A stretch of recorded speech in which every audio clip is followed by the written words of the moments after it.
tantas cosas, en especial, ¿verdad? Hoy, ya del Padre, por nuestros padres terrenales.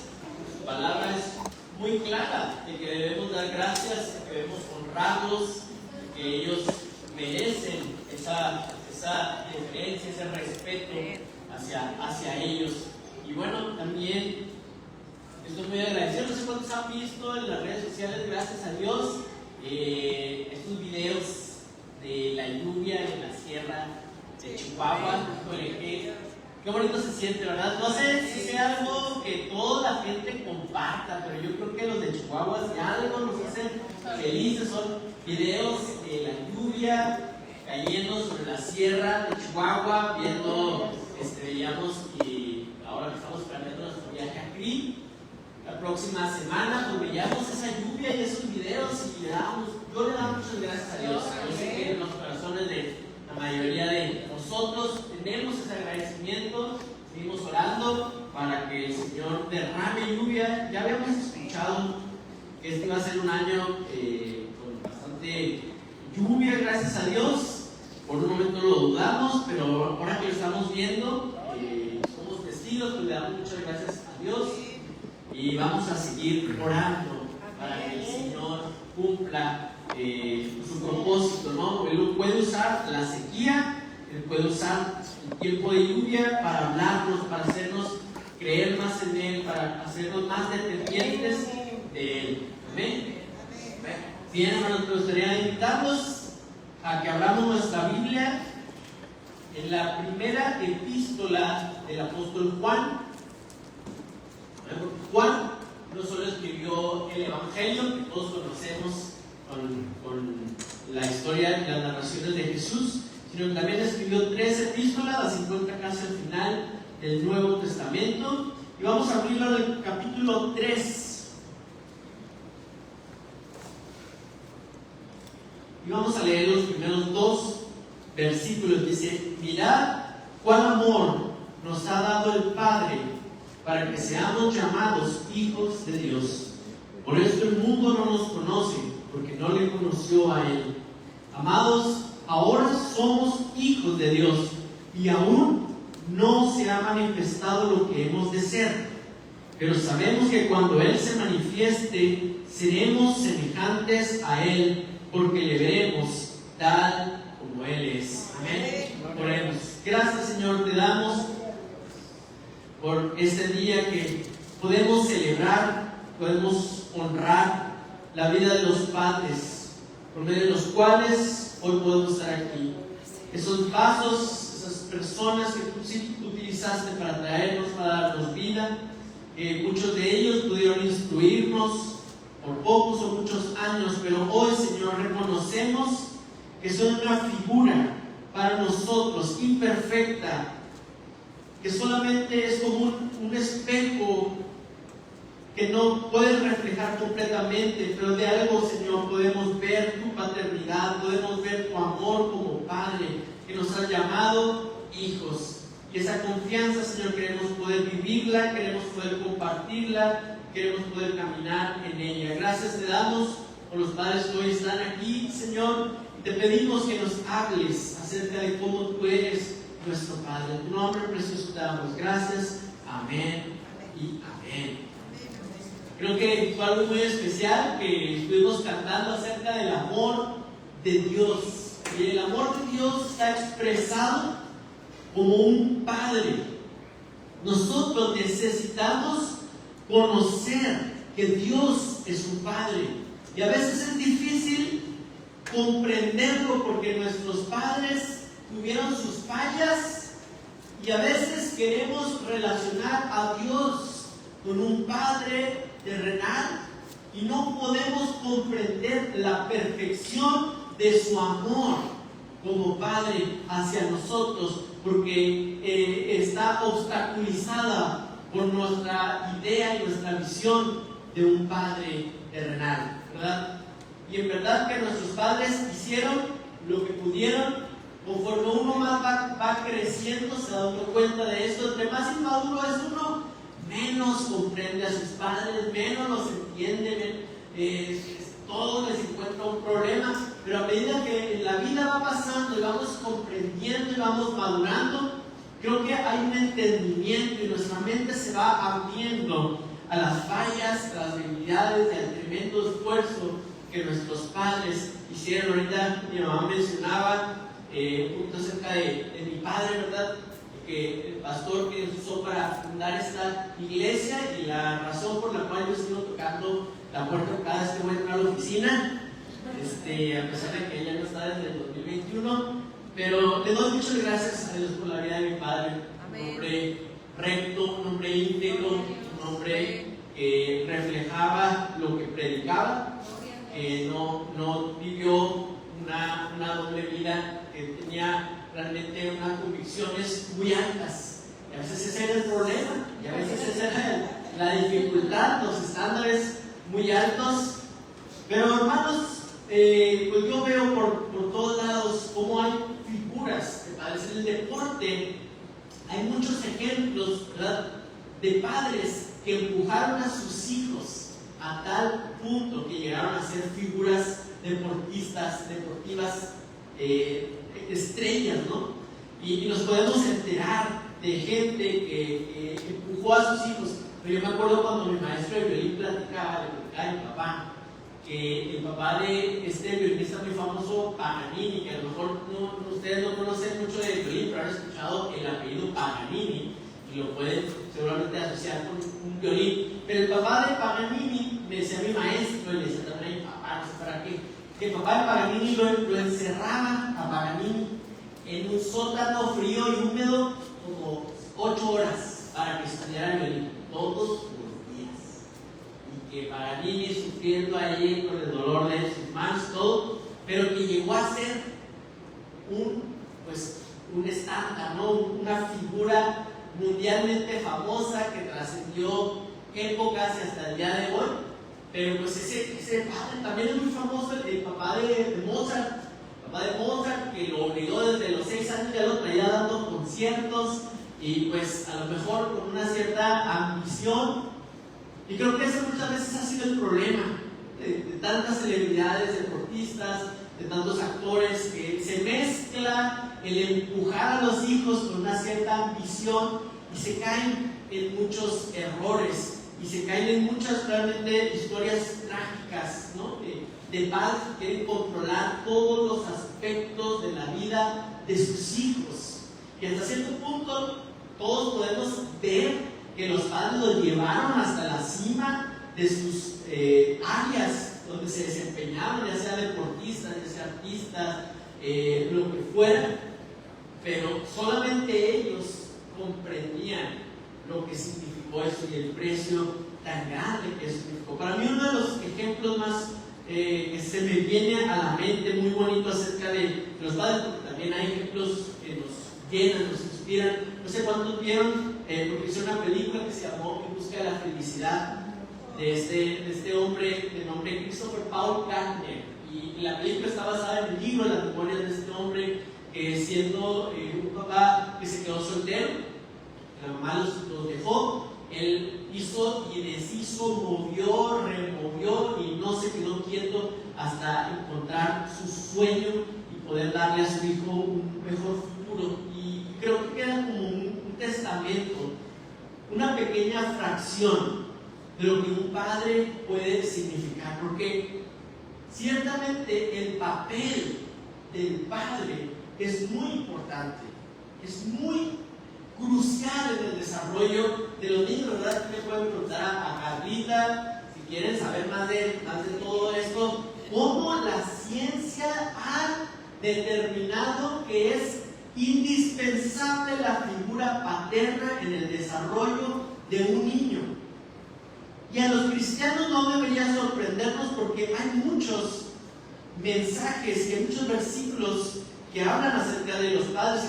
Si gustan acompañarme, vamos a buscar Deuteronomio 6, 4 al 9. Amén. Dice: Oye Israel, Jehová nuestro Dios, Jehová uno es. Y amarás a Jehová tu Dios de todo tu corazón y de toda tu alma y con todas tus fuerzas. Y estas palabras que yo te mando hoy estarán sobre tu corazón, y le repetirás a tus hijos, y hablarás de ellas estando en tu casa, y andando por el camino, y al acostarte, y cuando te levantes. Y las atarás como una señal en tu mano, y estarán como frontales entre tus ojos, y las escribirás en los postes de tu casa y de tus puertas. Aquí el Señor diciéndole a su pueblo que debían amar, tener presente su palabra y enseñársela a los hijos. Y ahora si me ayudan a buscar también el Salmo 78. Vamos a leer Salmo 78 del 5 al 8.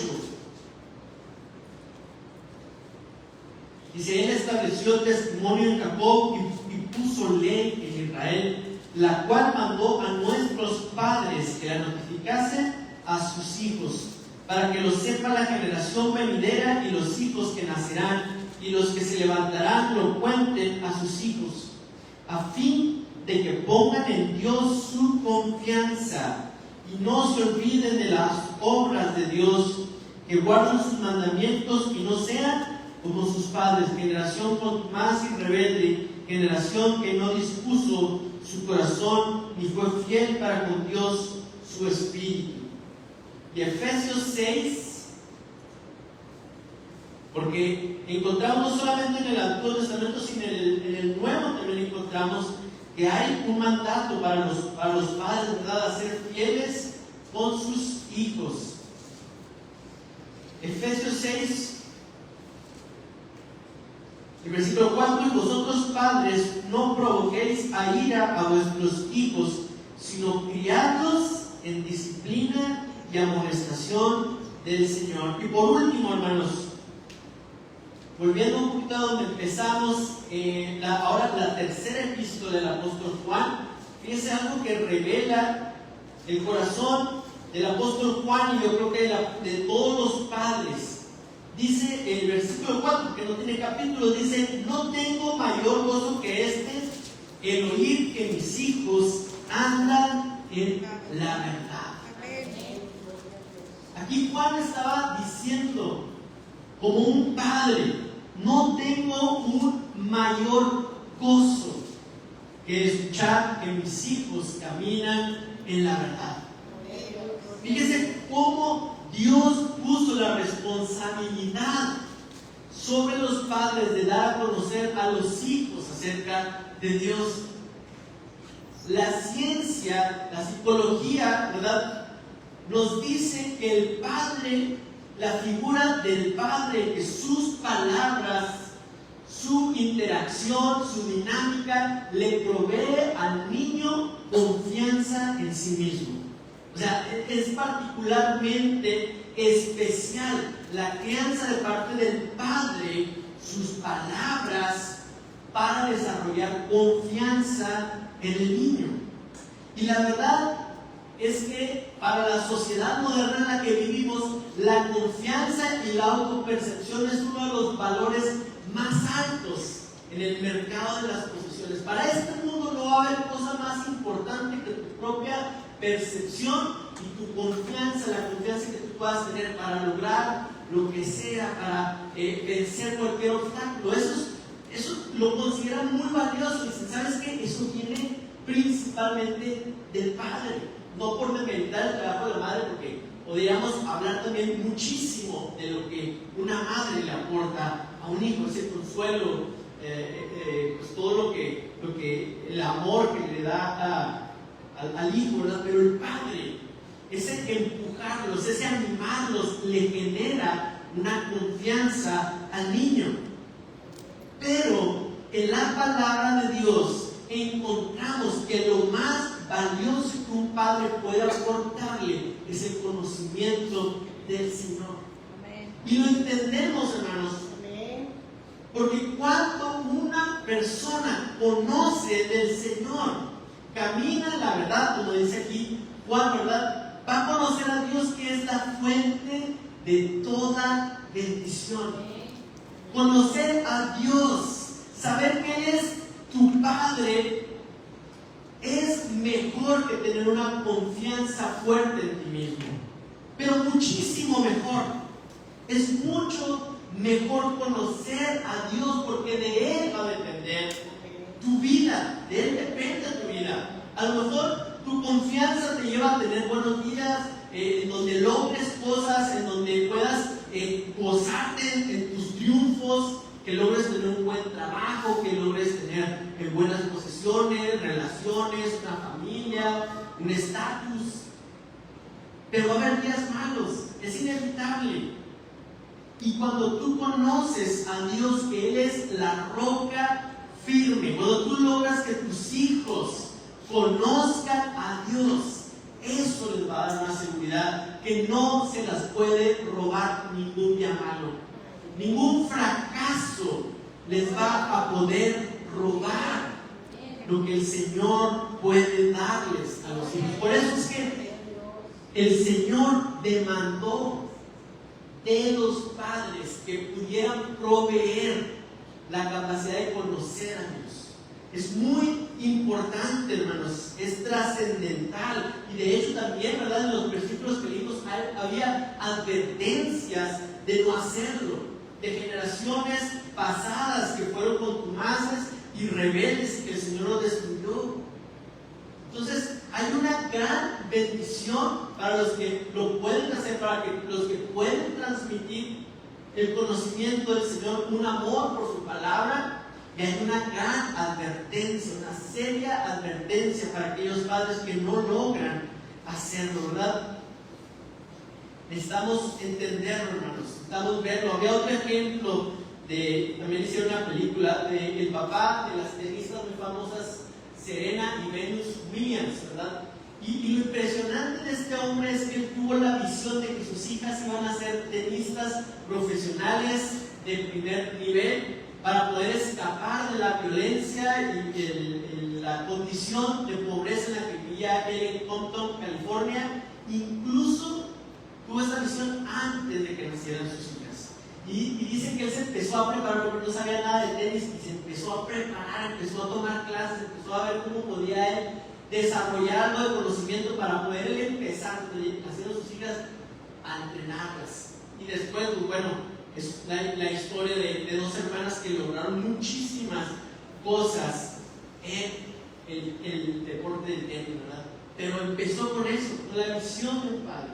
Con la visión de un padre no permitir que sus hijas vivieran lo mismo que él vivió, o que él vio que vivieron su madre, sus hermanas, otras mujeres con las que él vivía. Y decidió tomar acciones. Y así, hermanos, podemos tener la convicción de que vamos a ayudar a los hijos a crecer en su amor por el Señor. Y hay cosas que los padres pueden hacer, cosas muy prácticas, hermanos. Hay cosas prácticas, padres, que tú puedes hacer para que tus hijos conozcan y amen del Señor. Una de ellas es orar con ellos.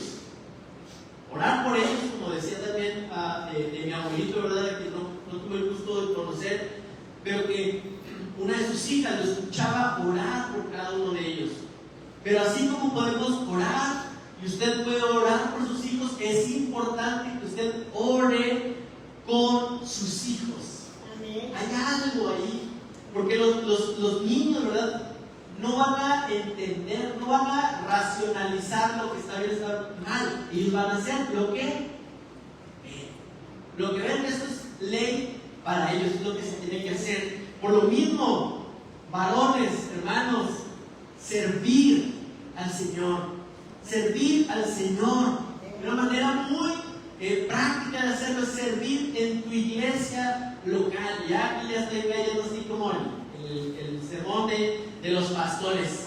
Pero, hermanos, es realmente importante, trascendental, que el servicio que tú prestas para Dios pueda ser tangible, pueda ser algo real. No es cierto, hermano Miguel, ¿verdad?, que tus hijos debían llegar temprano. Llegar temprano a la iglesia significa un sacrificio. Punto. Lo haces por tu trabajo, lo haces por un vuelo tempranero, lo haces por unas vacaciones, por un concierto, por un partido importante, y que tus hijos te vean hacer el esfuerzo de prepararte para estar temprano temprano en la iglesia, créeme que nos va a marcar. Que ellos te vean sirviendo a otros en tu iglesia local, en algún ministerio, siendo parte de algo, siendo fieles. Eso va a marcar la vida de tus hijos. Otra cosa es ser generoso. Ser generoso va a ser algo que también enseñe a tus hijos que hay prioridades en la vida y que el dinero y las posesiones no es todo. Yo recuerdo cómo mi papá regalaba tantas cosas que compraba, que tenía herramientas, unas máquinas de escribir. Son cosas que se me fueron quedando muy grabadas de cómo lo veía yo, y llegaba algún hermano a la casa y nomás era cosa que le dijeron: hola hermano, qué padre eso. Y ya mi papá buscaba el momento y se lo terminaba regalando. Y la generosidad marca a los hijos, hermanos. El ser generosos, el hacerles ver que las posesiones materiales no son la cosa más importante en la vida. Hay cosas mucho más importantes. Y también, por solo mencionar algunas, pasar un tiempo para discipular a los hijos, para hablar con ellos, tratar temas complejos a la luz de la palabra de Dios. Es muy importante, tiene un efecto duradero en la vida de los hijos. Hermanos, estas son cosas que una encuesta en Estados Unidos hizo allá para preguntarle a los padres cristianos, y era realmente triste ver cuán poca gente estaba haciendo estas 4 cosas con sus hijos, hermanos. Así que no hay duda de por qué, decía un estudio y un artículo basado en esa encuesta, ¿verdad? No hay duda de por qué la crisis que hay en las familias se necesita.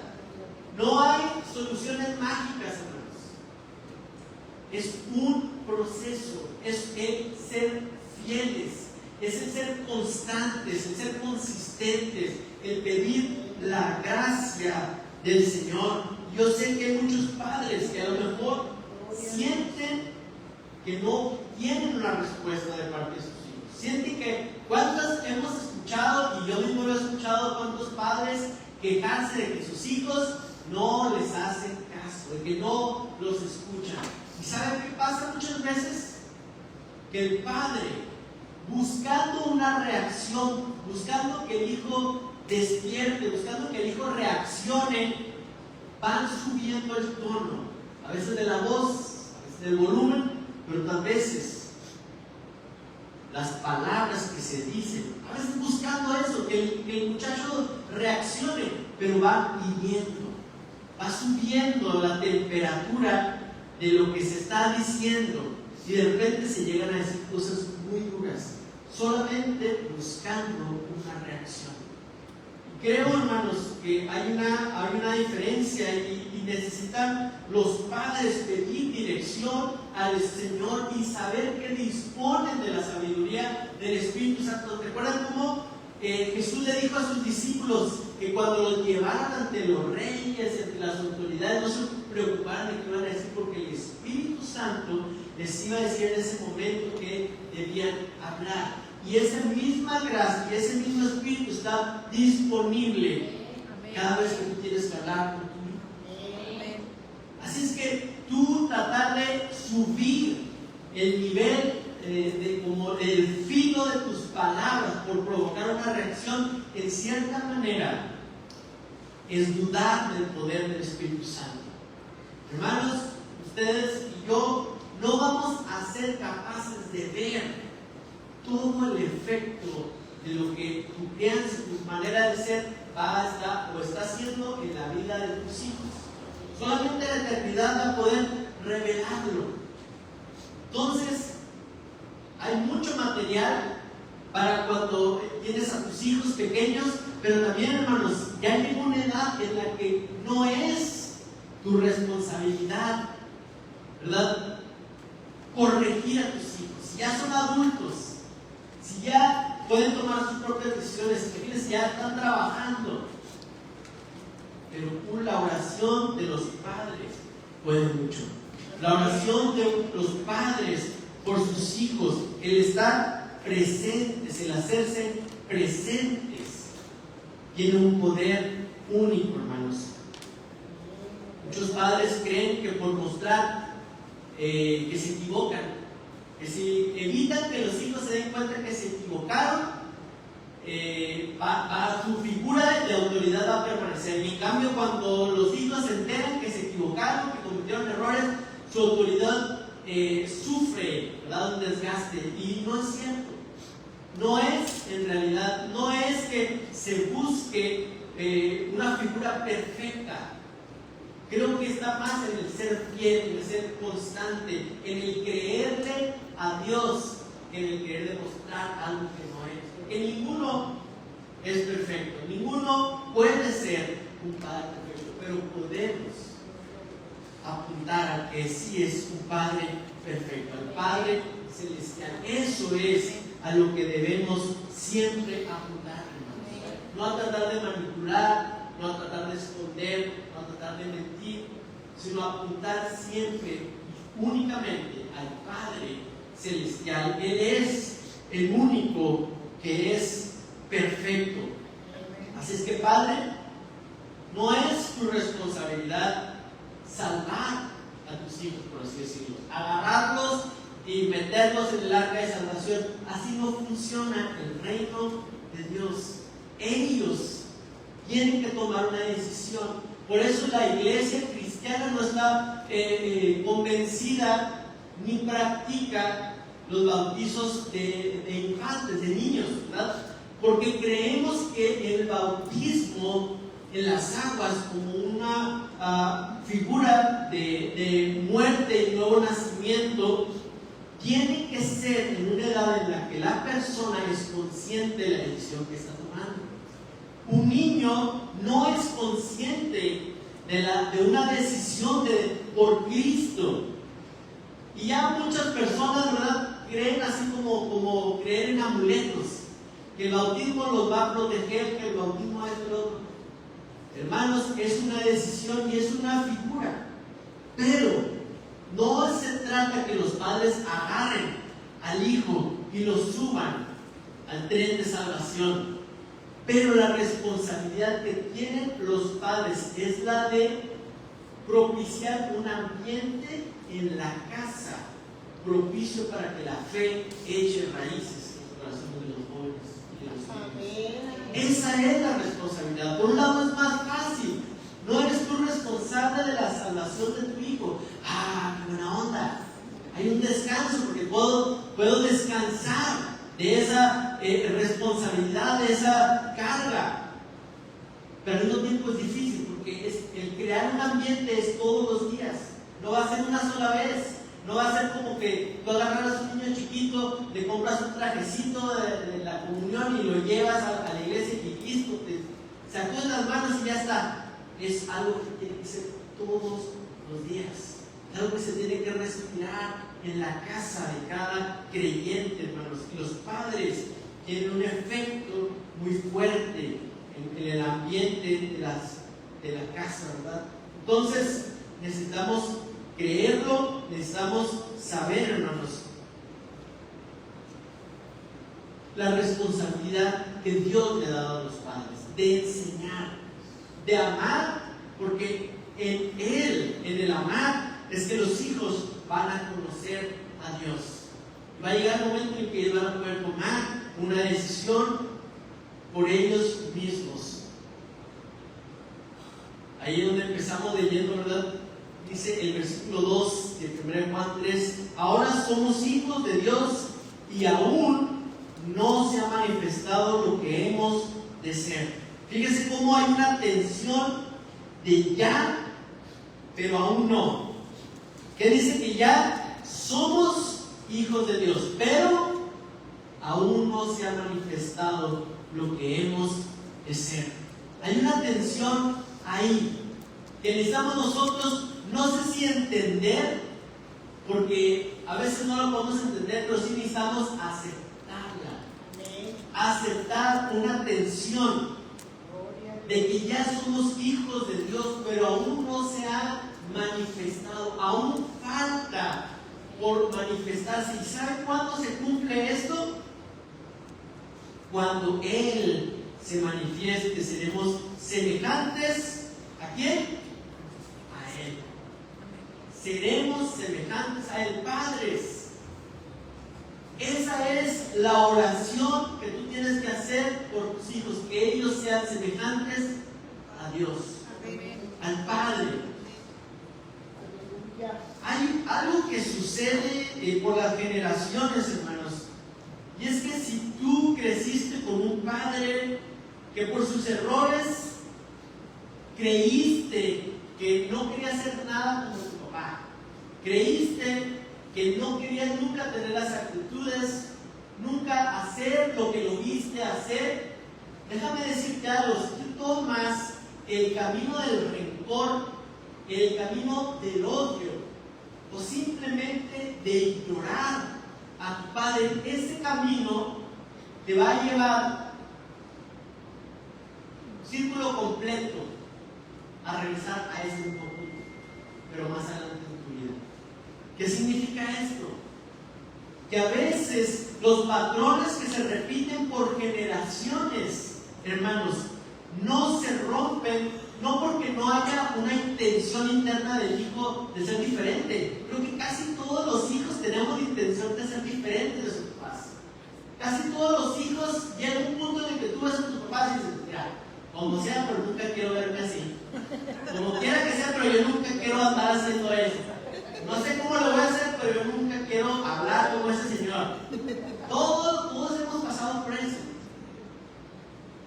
Pero, hermanos, el poder del Evangelio nos habla que nos dice que para romper esos ciclos tiene que haber el perdón, tiene que haber una comprensión.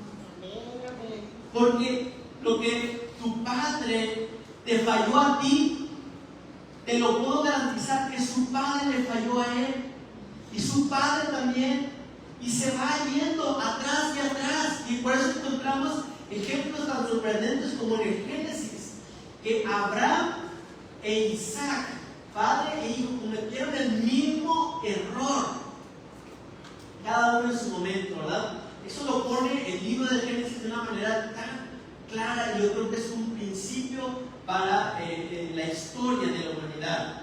Abraham miente acerca de su esposa por temor a que lo maten, estaba muy bonita, y luego vemos a Isaac con Rebeca haciendo exactamente lo mismo. Yo creo que es un principio del cual nosotros tenemos que estar conscientes, que hay algo, ¿verdad?, que si yo no hago como una acción respecto a esto, voy a terminar siendo exactamente igual. Y lo más triste es que le copiamos a veces más las cosas malas que las cosas buenas.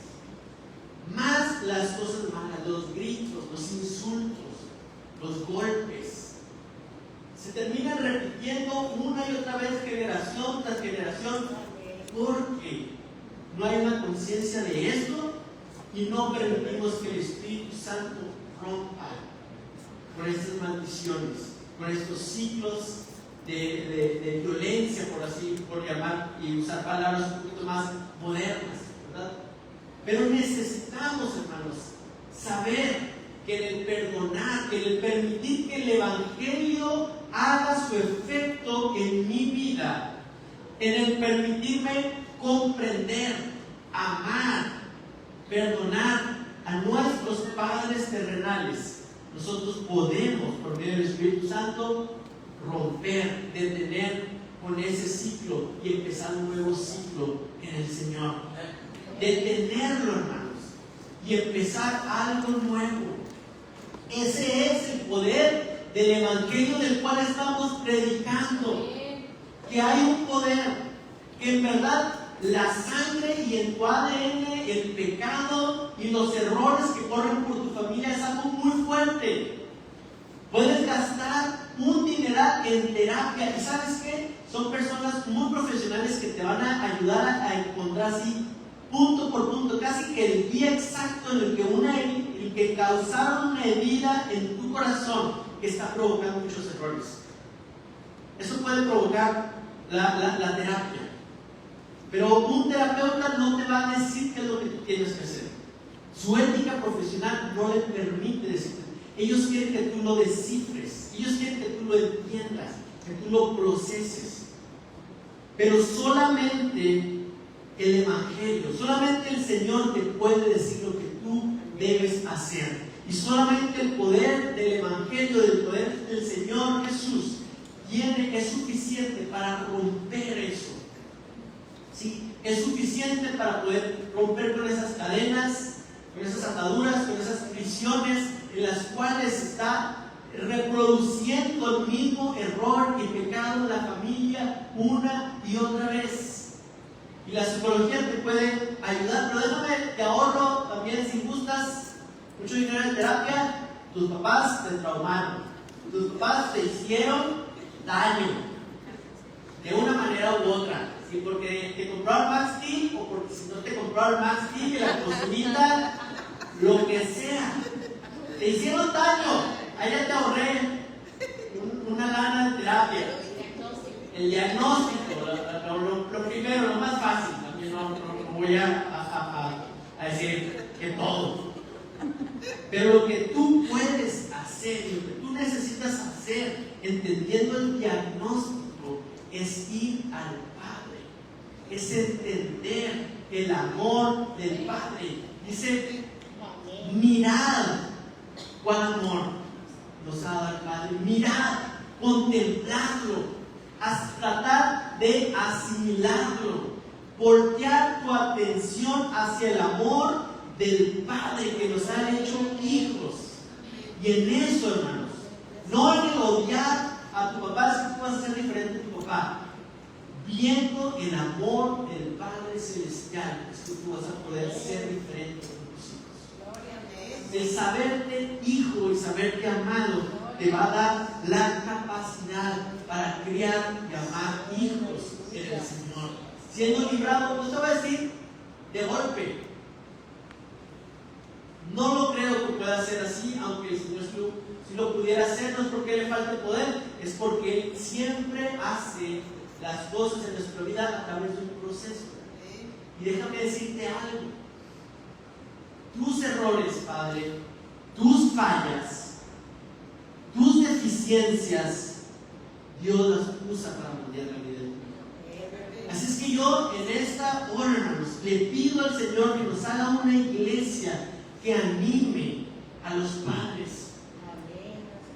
Hay muchas voces que los están atacando, hay muchas voces que solamente ven esta parte negativa de un machismo que se hizo muy predominante en la cultura mexicana. Y no solamente empezaron a atacarlo y atacaron completo. Toda la paternidad, todo lo que es la masculinidad. Pero que la iglesia anime a los padres, los celebre. Así que en esta hora, hermanos, queremos animarlos. Si tú estás haciendo el esfuerzo, si tú estás caminando pidiéndole al Señor la gracia para crear tus hijos, celebramos tu esfuerzo, reconocemos tu trabajo, admiramos lo que estás haciendo, creyéndole al Señor. Es muy importante, es trascendental, es una trascendencia eterna el trabajo que tú estás haciendo en tus hijos. Y si hay padres aquí desanimados por ver la situación de sus hijos, déjame decirte que en esta iglesia creemos lo que dice su palabra, que nuevas son sus misericordias cada mañana. Amén. No nos define nuestro pasado. Continúa orando por tus hijos en la etapa en la que se encuentren. Continúa siendo fiel al Señor, a lo que tienes delante. Continúa creyendo a la palabra del Señor y a sus promesas. Sé fuerte y valiente. Queremos estar ahí contigo. Queremos que sea una iglesia que pueda discipular padres, que pueda animarlos, que lejos de desanimarlos, puede darles herramientas para criar a sus hijos y simplemente permitir seguir siendo fieles en la causa del Señor, hermanos. No es poca cosa. Su rol es muy importante, es necesario y exageradamente difícil en estos tiempos. Pero si tú lo estás haciendo, hermanos, celebramos tu vida, lo apreciamos, el esfuerzo, y déjame decirte que Dios está contigo. Amén. ¿Por qué no nos ponemos de pie en esta hora?